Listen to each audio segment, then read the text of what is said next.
Welcome to Landlord Diaries, where we talk about midterm rentals and the opportunities behind them. We'll share landlord stories, talk about maximizing investment potential, and discuss how to live the very best landlord life. This podcast is proudly brought to you by Furnished Finder, the place for everything midterm rentals.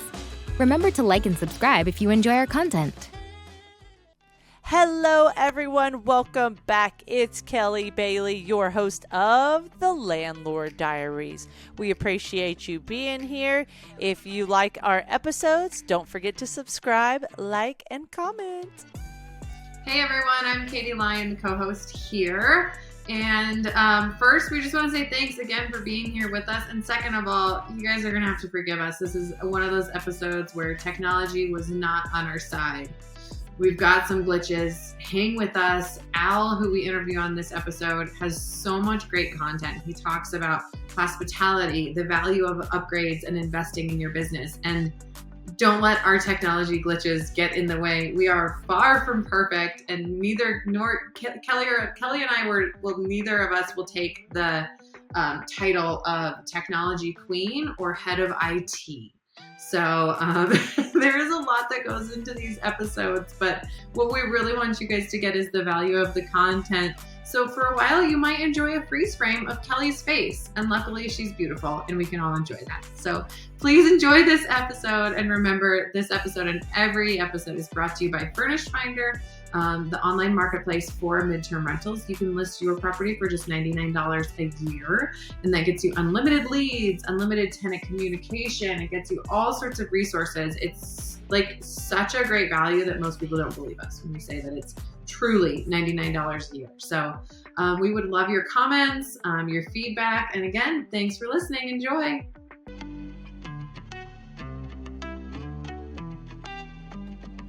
Today we have the man himself, Al Williamson, also known as the leading landlord.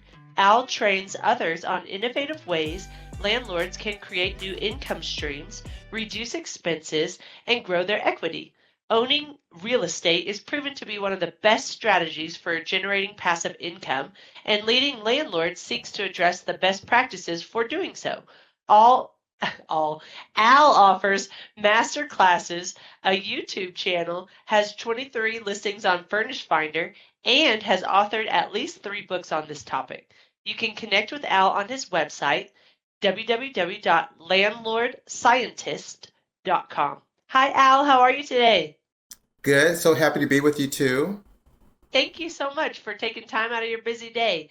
We'll go ahead and jump into the first question, which is, why don't you start off telling us about your own personal portfolio? All right. Well, my portfolio is all in Sacramento, California, and it's a cluster of properties, apartments that I own, and mixed-use commercial building and rentals that I own, as well as some rental arbitrages and some management of other people's properties through partnerships. I'm pretty much in the partnerships that I have, I'm responsible for the marketing part. Awesome. And tell us how you got to where you are today. How did you get involved in real estate, and how did you kind of work your way up to so many properties? Well, it started back in like 94 when I was at a church picnic. I was just getting ready to get married, actually 95.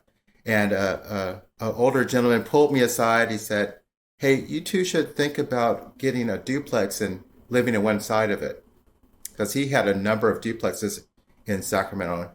And then I went to the library back then and just worked my way checking out books and reading from one side to the other, all about real estate, creative financing, no money down. It was really popular in 1996. So we ended up, I talked my wife into it. We ended up buying a 3-plex and living in the smallest apartment until she couldn't stand it anymore. So we did that, and that really got us off to a really good start. That property just happened to quadruple in value, which is a big deal in California. And we parlayed that. Yeah, we parlayed that into an apartment building and into our own personal residence, and just been going from there, just making small purchases. And really, I love forced appreciation. that's my jam. Building that equity up, building that cash flow up, and not making a lot of moves, but making really smart moves. So that's pretty much how it happened. I right then when I was doing things and I was looking at my numbers, I was realizing that I was getting the monthly rents and my budget was correct, but the maintenance was wiping me out.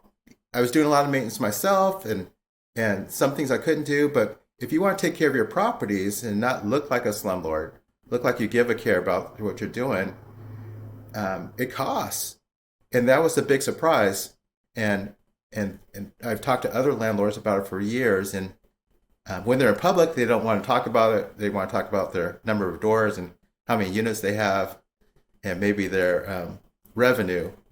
But very few people want to talk about the actual net income before taxes. So that's why I started focusing on like somebody needs to just stay here and do R&D for landlords and find other income streams, find technologies to reduce expenses, because we're most of us are fooling ourselves. We're getting the equity growth. It's a great wealth builder, but when it comes to our cash flow as normal rental, not so much. Let's talk about now. It seems like you have a large passion and expertise in online training, especially that's heavily focused in midterm rentals. Tell us how you discovered this passion. Tell us how you kind of came upon this and what you do exactly online with that passion. Okay, so I discovered it because in 2011, I happened to be in San Francisco, and I had housing allowance by the National Park Service. And long story short, I ended up staying at different Airbnbs a week at a time for 6 months. So wow. Airbnb was just taking off in 2011. And I had a nice housing budget, and Airbnb was just taking off. So I was loving it. I love being a guest, but I did not want to be a host because it was really bed and breakfasty back then. Sure. So 2015, they came out with Business Travel Ready, saying that they would promote you to business travelers if you didn't share the space. So that's perfect for a landlord. So I started this experiment, which was I set aside one of my apartments, and the first month I did 3 stays, and I made like $1,000 more. So it was great for that one unit. And then I ran my numbers, and that's like, okay, there's more expenses. So I brought my net down. And then I got a 1 month stay, just so happened. That was my God intervention, my burning bush in the wilderness, getting a request for 1 month. And that's how then I said, man, it's so much easier. It doesn't put that strain on my family, doesn't take up my time. And then when I ran the numbers, it looked like I was getting about the same net income, because I said, if I have to go over, I need to charge myself what a handyman would cost per hour. Mm-hmm. That's my time is least worth that. So when you add that onto these short stays and see your amount of time, and you look at the amount of time and everything, all your numbers, it was about the same net income. So I said, I'm just going to do extended stays back in 2015. That's all I'm doing is that. And that's when I got more involved with travel nurses back then. So it's been a good, really good ride. And it's great on my time. It makes my numbers work. It helps me address those maintenance issues that I was talking to you about earlier. So I can have a really well-maintained That's property. Interesting that you discovered that, back when it wasn't as popular of a thing, because in the real estate world, you can make really high numbers with Airbnb, right? And with short-term rentals. But there's a lot of time, there's a lot of work, there's a lot of sweat, there's a lot of turnovers.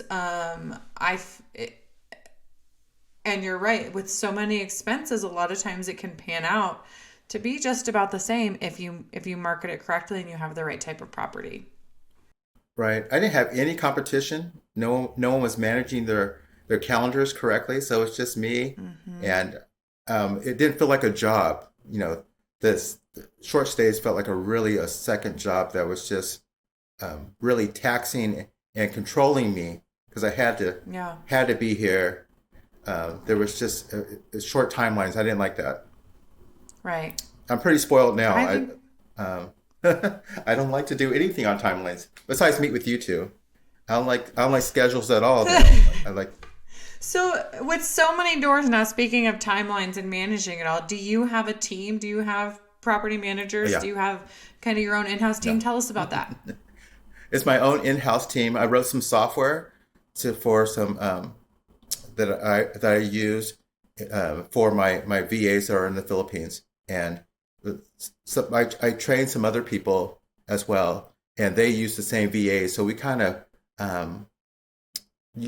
my VAs are kind of like fractional costs. So it's cheaper to share VAs, and if we're all using the same standard operating procedures, it's just cheaper to use the same VAs to manage my portfolios and my other students' portfolios.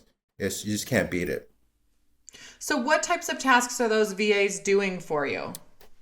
They're writing leases, calculating prorated rents. They're responding on furnish finders, and they not only offer, like someone may be asking about this unit, but it might not quite be available or good fit for them, so they'll recommend my other units that are available. So they're managing my calendar, and also anyone else that I'm in the area that I happen to be affiliated with, they'll offer theirs as well. So it's just a really smart way that software can't do those things and has a human touch to it. So that's the key is to have someone taking a look at, hey, I don't want a big gap. I allow 4 days of vacancy per month. Wow. So if they can keep they can make decisions within and maintain that four days gap. Typically, of course, it's 4 to 5 months of a stay, and then if they can find someone within 4 days, they don't need to ask for permission. Just go ahead and do it, and take them through the background check, and put together the lease agreement, and send it over to me for DocuSign. I'm moving from CEO to business owner. So, Al, you are a wealth of information. You have such a talent in training others. And so on our intro call, I had asked you, what do you want to make sure and discuss with other furnished rental hosts? And you said 2 things. I'm going to start with the first one, which is understanding the traveler mindset. So what do you got? Right. So, when they come in, or when I come into different places, because I fly in and I talk about furnished rentals, I want to know, and people want to know, not what the restaurants that are nearby. They don't really want to know that. They want to know what you recommend. That's the thing. And they want to know where the locals go and how to have a unique experience so that they can, for the time that they're there, they can connect. So please help people find that while they're there. So that's the mindset, because when you're there for a period of time, you get lonely, or you want to. Yeah, that makes sense. So make it personal. Make it personal. Make it so that when I'm staying on the suburbs of Denver, I feel different than the suburbs of Oakland. I don't want to go to a Denny's restaurant. Tell me where the locals go. So that's my big plea as a former essential worker. That's my big thing. Awesome. And then the second thing was the value of direct bookings and understanding why someone may come to you directly for bookings. You wanted to talk about that. Oh, yes. So, Airbnb has been around for a while, and they're a great organization and all the accolades, but it's not new anymore. It's eBay now. There's other things now, and people are kind of hip to the fact that there's a lot of expenses that get tacked on. So they are Googling you. I just want everyone to know. Google still gets 95% of the internet traffic. still gets it. So if they can find you on Furnish Finders or they can find you on your direct website, even your direct website with Furnish Finders is great. So um, uh, keep those fees down for you as far as you know you're not so gamified. That's why I love Furnish Finders. They're not trying to gamify you into lowering your rates so that they can raise their fees, and it just puts your business on your own um, real estate. You want to build your business on your own real estate. Okay, as quaint as or trite as that sounds, you don't want to sue Airbnb because they're not bringing you leads. I know some people like that, so upset that they want to sue Airbnb because they're not keeping their rentals filled. And I'm like, that is a little bit of addiction. Yeah, that's a little bit of over reliance on that. So that's my thing. Just really set up for direct bookings. Furnish Finders is definitely a part of that. Having a Google strategy, making sure you can be found on Google somewhere. Some folks can't be found on the 20th, 30th page. Just can't find them at all. So I just want to. That is my message. Please, before you need it, have a direct booking strategy. Love it. All right, now let's talk about the book that you wrote.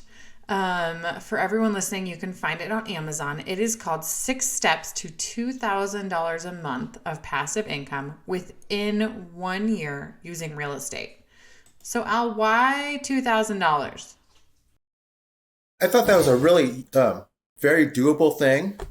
And my people I coach are actually hitting that number. I felt I could stand behind it, and I got tons of testimonials behind it. So I know it works, and we just wanted to put together the small steps to get there. Okay, so the book title actually applies to something we'll talk about later, which is your MAP strategy. So 2,000 is what you feel is the minimum acceptable profit you should be able to make within a year. Is that kind of what you're saying? That's correct. That is so correct. That's great. And we'll get back to MAP later. So for the book, tying it back to personal, 2,000 is a goal. And we might have some listeners that think, wow, how am I going to get there? And other listeners that say, well, I want to be well above that. So can you share from personal experience what your journey has been like to establish your monthly cash flow and your passive income? Well, my first goal was to cover my mortgage payment. And $2,000 covers a lot of people's mortgage payments. And as soon as you get there, which I think is a great goal, it really changes your attitude, and it changes how you feel at work and everything. Because you got that covered, and you freed up some money, and you're not going to be homeless, or if something tragic happens, you're going to be able to make it. So I wanted to get people to that level of comfort, that level of economic freedom, that relief. So when I got to there, it was great, and I kept going, and then my passive income was right there with my engineering income, and then I honestly became a bad employee. I'll admit, when I was making more than my boss, and the stress. Yeah, on the engineering side, and my bills were covered. I didn't have the drive. I didn't have the drive to do that. I was worried about healthcare and all those things, but when I turned 50, I was like, that's it. It's either I'm going to be waiting on a paycheck when I'm 65, or I'm going to do what I know I was created to do, which is to be an inventor. That was my thing. Ever since I was at elementary school, I wanted to be an inventor. Studying civil engineering was the closest thing I could find, and I just had to do that for myself. So I just kept growing the furnished rentals, and then helping other people, which brings actually the joy of helping other people find out what they're capable of, and what they're doing is really where my focus is right now. Yeah, it's hard to beat finding something that you really enjoy doing. for work. Like that's what we were created for, was to work with joy.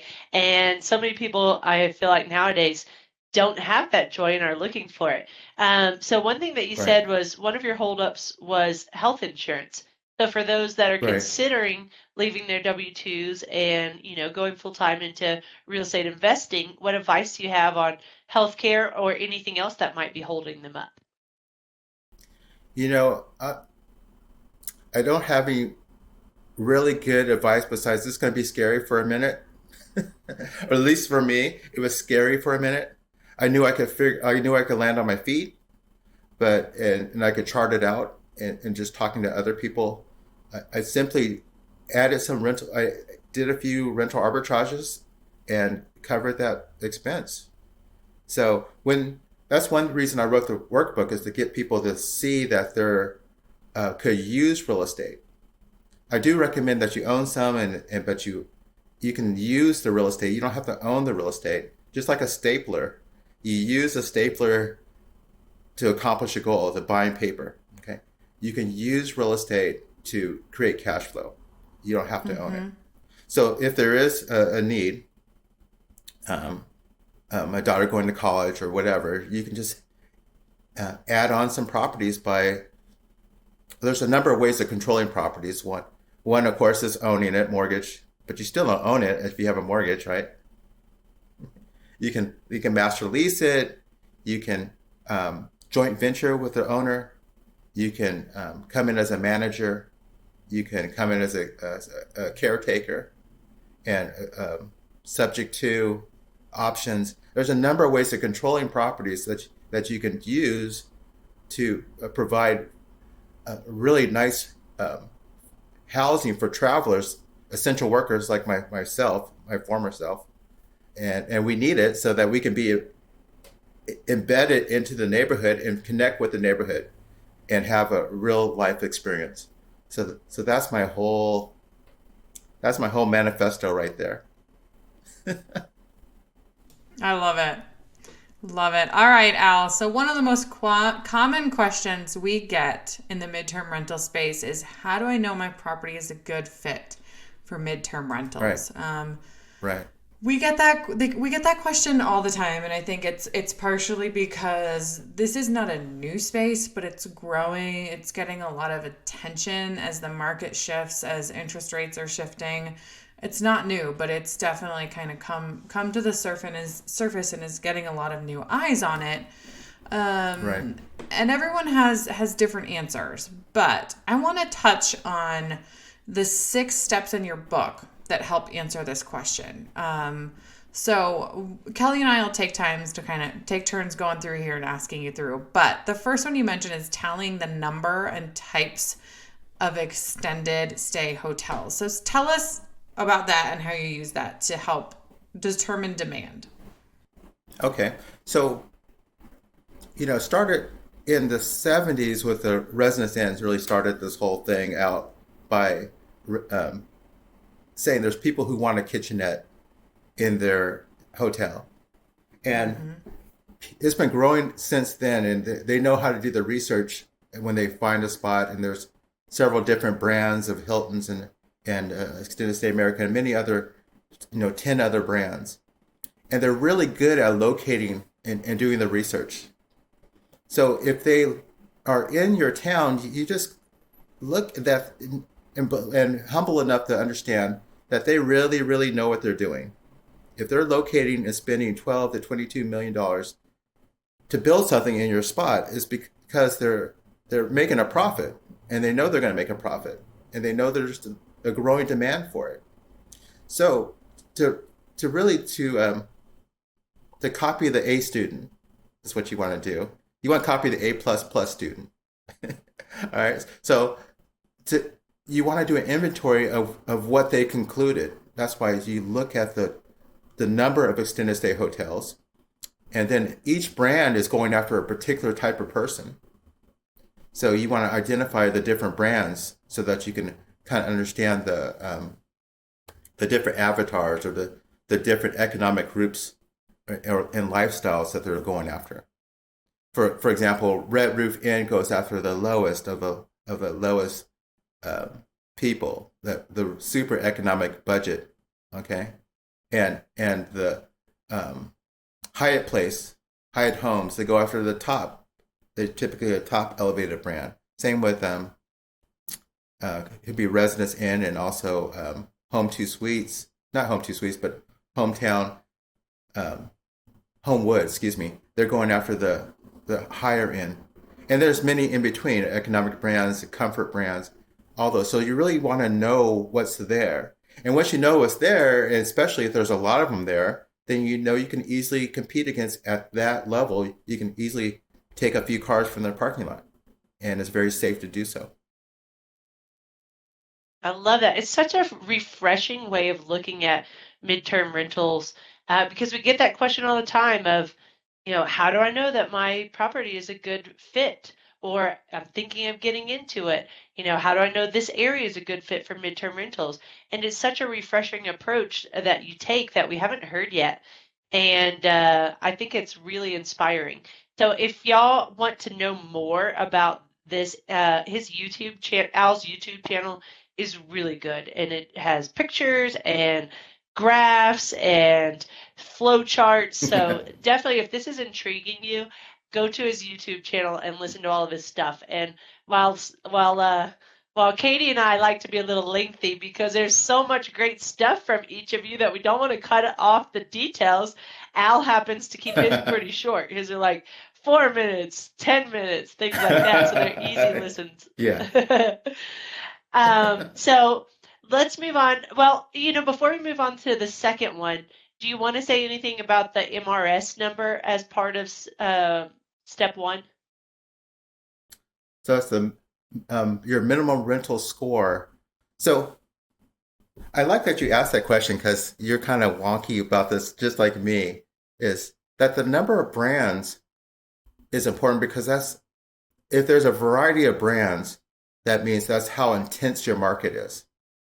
Okay, if there's just one brand, just say this is just Extended Stay America, that means they're just looking for people who come in with the General Service Administration reimbursement number, whatever the government will reimburse for that area.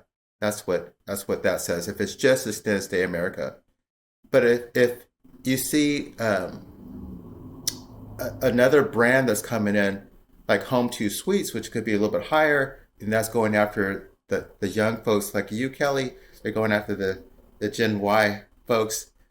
You're saying like, wow, there's two populations here now in my town. That's what you can tell.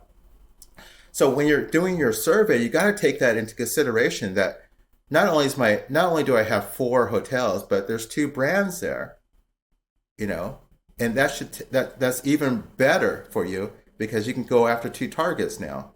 They've done the homework for you. So paying attention to each hotel has at least 200 rooms in it, right? So you should count them up and say, count them up and saying, okay, that's, all these people think that they can keep these things at least 80% filled. And they put this type here because they know people 25 days and longer are going to go after it. That's what kind of their standard. And then you're saying, well, I want the people who are going to be there longer than 25 days. And then I want to know, are they coming in high end? Are they coming in younger people who want go hiking and spin biking? Or they come in a red roof inn, lower end that can't afford all those things, or just trying to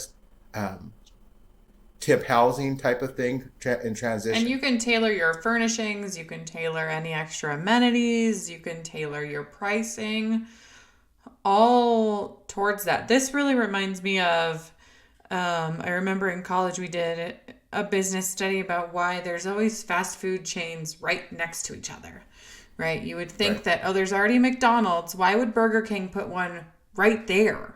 It's like, well, because they already did all the research. They already figured out the traffic counts. They already figured out, where the daytime population is. So now Burger King's only problem is being better than McDonald's, right? So that's a very, insightful spin that you have put on it because, they've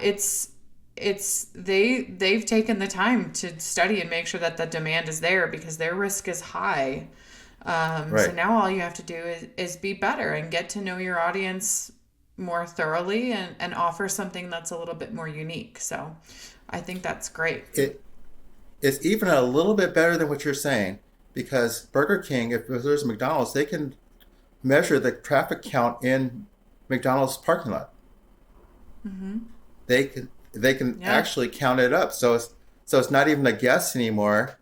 It's like, hey, we just need to set up on the other side of the street, and we can have some of this action. We can see that the cars are backing up in the drive-through all the way through and blocking traffic on the other side. Yep. So it's even a lower risk decision. Go ahead. So what I'm hearing, Al, is that we all need to look at your furnished rentals and know that you've already done your research on where the right spots are, and then we can all buy in your area. This doesn't work in Sacramento, California. All I'm saying doesn't work and doesn't apply to Sacramento. No, It's totally different. that's the one exception. Yeah, one exception. Yeah. Yep, totally an exception. So I don't know, maybe we've already combined number 2 here, but number 2 was determine if your area has suitable rentals. Have we already talked about that? I feel like we have. No, we haven't talked about that. So that's if you're a landlord and you know what you charge for your place. Say you have a 1-bedroom, okay, and if you're wondering if your rent is about 50% of what an extended stay hotel is charging per month, then it's really easy to understand. Yes, I'm gonna be able to go in and do this. Okay. If you don't own rentals, you're only measuring the profit between the market rent and the extended stay hotel rent rates. Okay, monthly rates. So, for what I always say, it doesn't make sense for a landlord to go do midterm rentals if they make the same amount of money as a traditional landlord. It doesn't make any sense to do that. You only care about the traditional landlord monthly profit has got to be the baseline. Okay, so if you're going to do more, you got to get paid more. So you're measuring between what the monthly rental rate is for a traditional landlord and what an extended stay hotel charges per month, and you're measuring the difference between those two. And if that looks good to you, you go for it. I call it the waterfall. If there's a big drop, and you can put a turbine there to collect energy, then do it. If there's a small drop, a little rapid, it's not going to give you much energy. So that's why the target rent is you're looking for about 50%. And if you're there, then just move forward. Stop thinking about it. Move forward. Yeah. So you have your engineering mindset and your coaching style.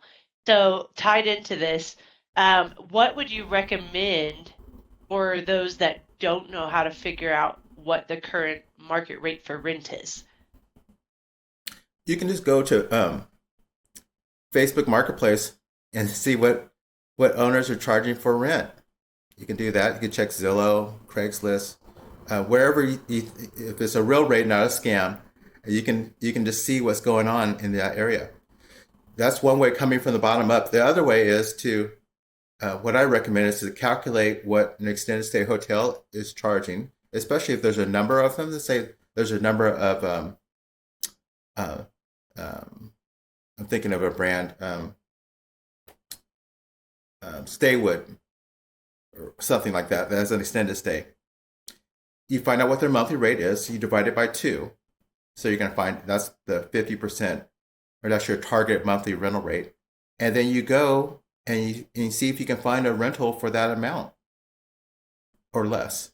And if you can, then you move forward. You get out of your seat and you move forward and go start making some money. Love it. All right, tell us, next up on your list, I have find and rent. Tell me what that means. Yes.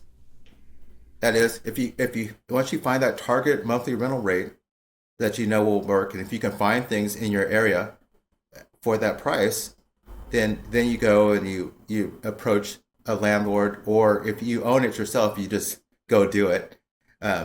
Sometimes you own rentals that work, but you don't want to kick out your tenant to go do this. So that's the hardest part for a landlord who's used to owning everything, and who has a lot of equity and is cash strapped, which most landlords are cash strapped, and they're waiting for their tenant to move out and they feel they can't do anything, is to move their feet and go talk to another landlord, open their mouths, and ask if they can rent their place for their corporate housing, for their midterm rental business that serves travelers, not tourists, and explain all the benefits of the great people that come and stay and what a blessing they are to the community, and how much easier that landlord's life is going to be with essentially a manager paying them to manage their property. A skilled property manager like you two are skilled at property management, paying someone else to manage their property. That's an outstanding offer if you frame it that way. And so that's the next step is you go and do that. You face the rejection of someone saying no. I say that's the price you pay. Hearing the word no is the price you pay for financial freedom.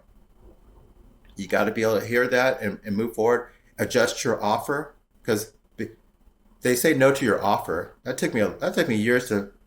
Here I'm saving you guys years of therapy right here. If someone says no to you, they're saying no to your offer. They're not saying no to you as a person of worth. Okay? Just fix your offer. Spruce it up. Make the adjustments. Figure out where the weak spots are. Figure out how you're going to shore that up. And go ask somebody else. That is exactly it. You don't say, no, because I have a slightly crooked nose. They rejected me. You don't say, no, because I'm African American. They rejected me.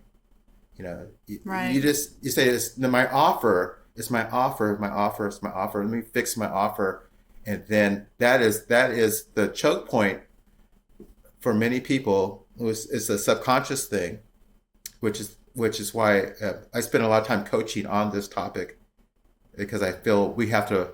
You guys have really touched a point here. Or was it me getting on it? It's like my favorite topic. No, we have to we have to unlearn some things.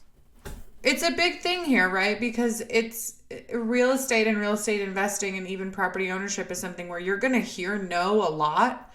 You're also going to have to say no a lot, right? To yourself as well of, okay, right? Like, and you have to be able to be comfortable hearing that message and knowing that it is not a brick wall you've hit. It's you're one step closer to your next yes. And I approach this, my default mindset is not the one that I like to live in, right? I have to force myself to have that positive mindset every day. So it's, I'm the type of person, and I know I'm not alone here in the world, where if I hear a no, very instinctively, I tend to get shut down and kind of in my own head. But it's like, wait. No, that just means like I'm now one step closer to wherever the yes is going to come from, right? And it also makes you, like I mentioned, more comfortable with telling yourself no, as in like, this tenant type isn't for me. This property isn't for me. This property manager might not be for me. Whatever it is, I don't know how you can succeed in business, whether you have a lot of doors like Al has, or whether you have one rental unit or room or whatever, if you're not ever comfortable with saying no. So I think, that is a really important topic that is uncomfortable for a lot of people to live within, but it's mandatory, right? It's this single choke point. Yeah. It's the one point of failure that keeps people from doing what they're meant to do in life. Yeah. And having abundance is that one thing. Yep. Correct me if I'm wrong, but find and rent applies really to three styles. Either you're buying a property and renting it, you're arbitraging a property and renting it, or you're managing a property for someone and renting it. Are those really the three options? Or you're joint venturing, or you're caregiving, or you're or some other type of form of buying, like lease, like subject to. But what you're saying is correct. There's just a lot of varieties of controlling a property, what the monthly expense is. That's what it is, what the monthly expense is. Because that's your cash flows, the difference between your income minus expenses. So whatever your expense stack is, has to be below the target monthly rental rate. Okay, love it. Awesome. So we'll move on All to right. number 4. If that sounds good, Katie. Did you want to Yes. add something? Yep. Nope. Go ahead. Please do. I was just going to move on to wisely furnishing your rental. So tell us your thoughts on this and how it can tie into market demand. This is where people really get upset with me. Is because so I travel quite a bit. I've been traveling quite a bit as a resident engineer, and then now as more of a speaker author. And I stay at different Airbnbs. Since 2014, I've been just paying out of my own pocket. And and then I coach people, so I like to do a walkthrough or create a video for my YouTube channel. So I try to stay at unique places, and I try to talk to the owner, have a conversation with them. And they have no idea what their numbers are as far as how much it costs them to set up, and they made decisions knowing what their monthly profitability is and how much that they paid to put in there. It's going to take them about 2.5 years to pay back their startup costs. And they have no clue. If they know, they usually just buy things because they like things, and which is great if it's a room in your house that you're doing, and you're just doing this, doing a furnished rental to reduce your monthly expenses. That's outstanding. That's just to reduce your overhead. That's one set of decisions. If that place is going to be also a guest room and you're going to personally use it, then yeah, do what you want to do. But if you're a business owner, you look at how long is it going to take me to break even? How long is it going to take me? And then, but if you don't know, that's what this book is for, is to give you some guidelines on to how much you should spend. If you want it to break even at 10 months, then you look at your monthly profitability times 10, and that's your budget. You have to stick to it. Okay, like Kate was saying, you got to stick to that. What tangible advice do you have for those that want to do what you're saying to stay organized from the very beginning so that they can wisely furnish their rental? Well, thank you for that question, because I get to toot my own horn a little bit here. I came up with a formula. So I looked at what my students and myself and people I talked to felt was a minimum profit that they wanted. So if you have a 4-bed, 2-bath house, you want a certain amount of profit. You want more profit than someone with a studio. Okay, so I kind of plotted those different points out, and then I found a slope or something to correlate that between whatever your housing type is. If you have a 2-bed, 1-bath, and that rents for $2,000, you can multiply that, your monthly rent. Let's say the monthly rent as a traditional landlord is $2,000. Okay, or that's what's been charged, or that's how much you pay, or that's how much you want your tenants to pay. You multiply that by 0.38, which is my famous Williamson constant, 0.38 times the monthly rent, and that's going to give you your minimum expected profit for that month. Okay, that number needs to be more than $500, but that's your minimum profit. So you can take that minimum profit now and multiply by the number of months before you want to break even. Let's say it's 8 months, a year, or whatever, and now you got a furnishing budget. Now you have a budget that you got to furnish everything in, which is a big deal, because now you could take that to an investor and say, hey, fund this for me. You can create an investment now. Mm-hmm. So that's the magic of it, that we have permission For us, that one question leads to another. What is the Williamson constant? Why 0.38? Y.3 is completely empirical. The units are all jumbled up. You can't. It's just an empirical number that fits the data. It's basically a slope that fits the data, and it's been peer reviewed. And I was waiting for someone to figure this out, and I figured it's just me. I have the community that can peer review it for me, and I've been doing it for a long time. So I said, it's me. I need to come up with a constant. So that's what I did. I want to add on to what you said there, Al, because Kelly knows this. We are furnishing our second property within about 30 days right now. Should be furnished by the end of the week, and they're both out of state for us. So I want to just pass on a couple of tips that I think tie in really well with what you're suggesting. And I also want to know if you've used any of these things also. The first thing we've done is we've created spreadsheets to track every single little thing. And the hope is that, those are kind of a one-time pain point where if we create it once, the next time we don't have to create the spreadsheet, we can use it. But then your expenses are accurate, right? So if I buy a starter pack of toilet paper for $4, it's got to be accounted for so that the numbers are right when we're thinking about profitability. The second big thing that we have done is we've actually worked with a designer, and that sounds very bougie. And I know it does, but it's actually, I think, saved us a ton of money. The projects were both very simple for her. We didn't even meet with her in person. She texted us links to all this stuff. It goes magically together, and it's all stuff from very affordable sources, but they're products that she has used before. So she can say, this couch might be inexpensive, but it's really well made. I know that because I've seen it and I've used it in homes. I would say we paid for her 5 times over by the amount of savings that, she offered us with her expertise.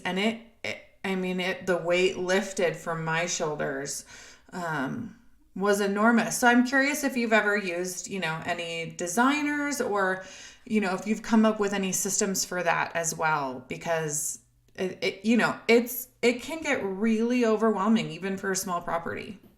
That's such a good question. Well, you can give a designer a budget. Yeah. My budget was as minimal as possible. Thank you. They don't want that. They want you to give them a number so that they can be, you talked about being resourceful. Well, having a budget, you can give it to the designer and they can work with it. So that's another reason why the Williamson constant and coming up with the minimum acceptable profit is needed. That then also share a point about using a designer. Oh, geez, this place I'm in right now, my furniture rental right now, I had a feng shui expert come through, and we could have never have picked it.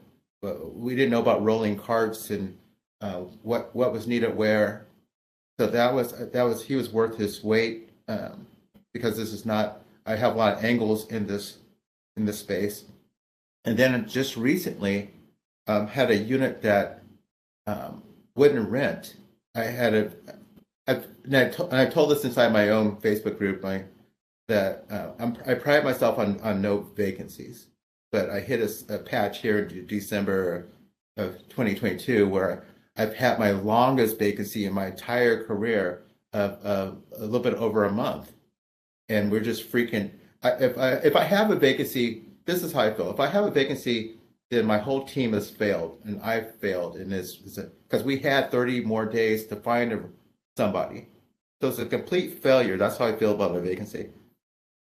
Having a month of it, you can see I'm melting down. So I had a designer come in, and she moved things around, and we got a new sofa, and she instead of just added some touches. She just went through our closets to see what we had and threw that on. I could have never have gotten there. Our place booked up the next day or 2 days later. Wow. So absolutely. I mean, absolutely, absolutely. You measure your potential loss of days of vacancy, and designers can save you those days of vacancies. They pay for themselves just in doing that. Hmm. So that's how I feel about it. I'm very big proponent. I'm good at creative things and physical and rotating objects and structures. Someone else has a superpower. Their genius zone is design. Just Yep. just like you would go and leverage money, you go and leverage people's superpowers and their genius zones. I come to you, Kate, for photography. That would not only are you good at it, but that brings you joy too, right? Right. Yep. So use people's different genius zones to make your business so that adds more abundance to your life. It's one of those decisions you started me on another passion topic about making decisions and choosing abundance. You have to make those choices, and definitely using a designer in your midterm rental business or your extended stay rental business absolutely is the right decision. Love it. Yeah. So we've got two more questions or steps from Okay. the book that we want to discuss. So we've covered the first four. On to the last two of the steps to feeling confident in your $2,000 per month in real estate within a year. And step 5 is market to business travelers on extended work assignments. Al, what Right. does this chapter mean? This is really big. This is a whole episode. You're going to have to bring me back and send me grapes and into the green room and everything again, because this is marketing is it, because we got to keep our units filled, and we got to market online, offline, and with social media. And Furnish Finders there's just a small commission monthly, not commission, as a monthly fee. So it kind of falls into the online leg of the stool, if you think of a three-legged stool. And then there's this whole world of offline. And when you're on offline and you're meeting people there, you want to send them to your personal website. You don't want to send them to your Airbnb. We don't buy anything on Amazon without reviews. If someone has 0 reviews, we just don't buy their thing. If someone has 1 review, then we might buy it. So that social proof is really, really important. And when you're doing social proof, again, you send people to your own website. You can't operate unless you have your own website, your own real estate. That's what I'm saying. That makes All a whole three lot of legs are sense. needed. And we get a lot of feedback from our users of, that Furnish Finder is not a booking site, it's a lead generation site. And so you can take all those leads that come in for you personally or through the tenant leads on Furnish Finder and work them into your that marketing to your specific website, just like you're saying. So that's a great point to add there. Absolutely. We of course want them to come to Furnish Finder, but we want to help you guys as well. Let me drill down on the Furnish Finder part, because that's one leg of the stool, the Furnish Finder. That's why I was just breaking out the 3 legs. But people aren't always used to you responding on Furnish Finders. So I think we're getting better because the market is tightening, but people want to hear not an automated response. They want to feel your personality come through as you're talking. As you're talking to people on your Furnish Finder, you're selling them.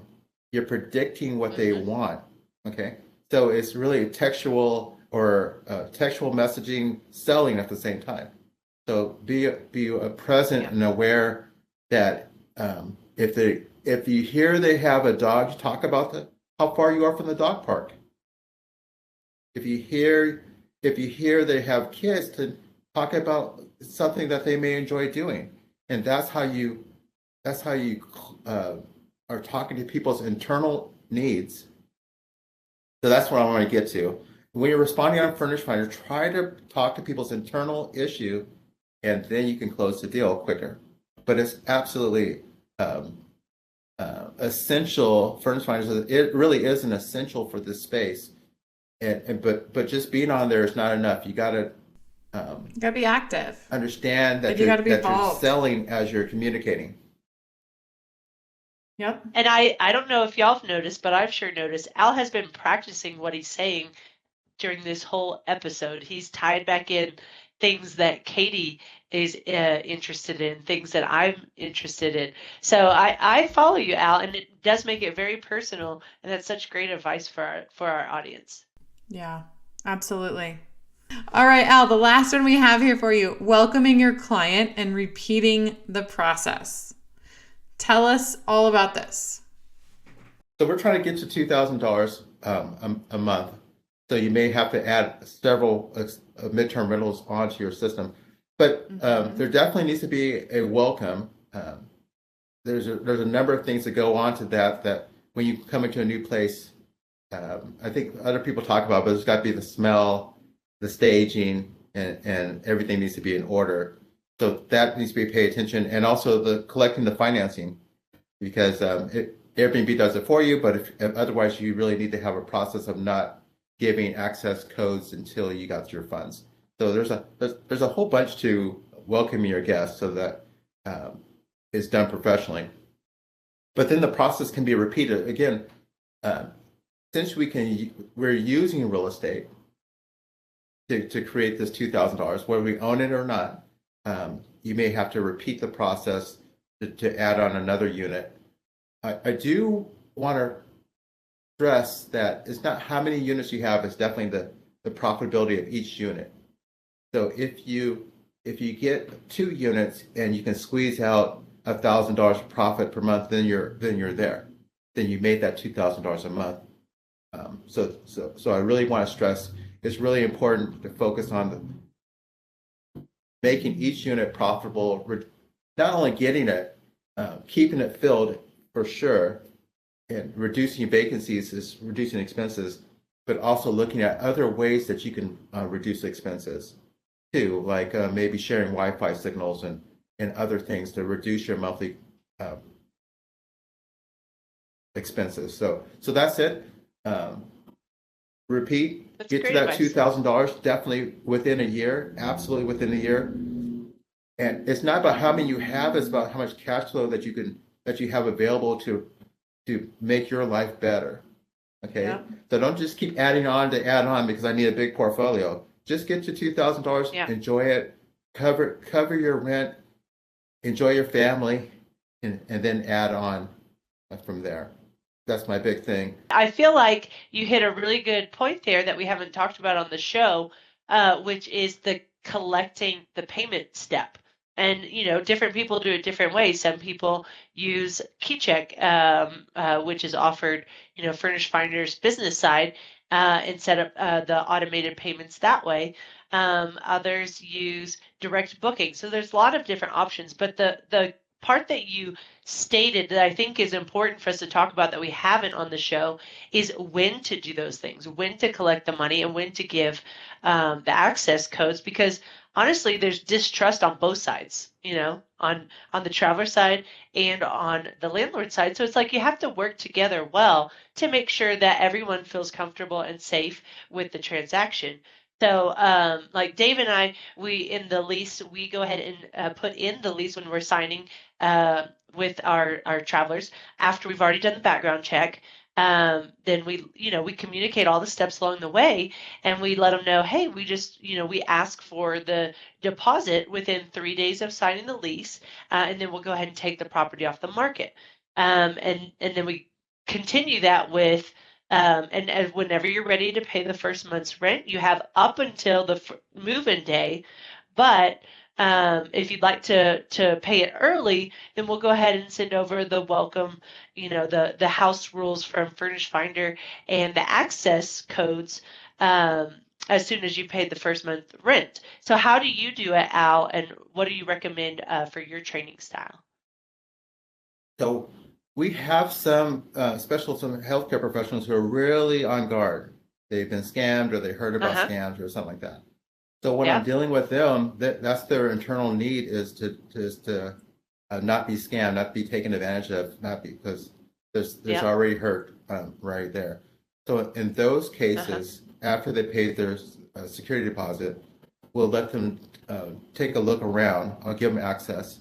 After they looked around, then I'm expecting payment. So that's how I deal with those types of folks. Again, my goal is the place is going to look like what they've seen anywhere. And if they have our travel nurse on assignment, and I see we always ask for a copy of their assignment letter. It's usually didactic, but that's how we when we get an assignment letter for, say, a travel nurse. If they want to scratch out some things, that's fine. But as soon as I get that, I say they're pre-approved, so to get them stop shopping. And then if they're concerned about being scammed, I say after you looked around, pay us then. So we usually get a Venmo. Oftentimes we do. We take just about everything, but we Venmo at that time. Otherwise, normally we give payment before we allow. If it's someone who's we have people relocating and the different traveling classes that we have, I'll make them pay up front before they walk into the place. Mm-hmm. So all these things are just kind of like, you can't have automation. You can't have a bot just spitting out information because it'll mess you up. So we kind of go, even though I guess if I was doing shorts, I would need more of that. But since we're doing extended stays, it allows us to customize things more, and we don't have that much turnover at the same time anyway. So that's how I approach it. I love it. Okay, so Al, I want to wrap up with one important question, which is, how do you educate others on using Furnish Finder most successfully? So usually when I'm talking, also in my coaching and training program, we walk them through Furnish Finders, and I think to use Furnish Finders successfully is the notifications, get real-time notifications if you can, so that you're responding to those. And if people aren't good fit for you, or especially if they're not good for you, they might be good fit for someone else in your town, that an associate as well. So we do that way as well. So Furnish Finder definitely is a lead gen for us. And if you can also make money off of it, you can pay your Furnish Finder fees by just referring people to other people's units as well. I want to leave that as a big tip. Great. Well, this has been such a refreshing outlook on midterm rentals.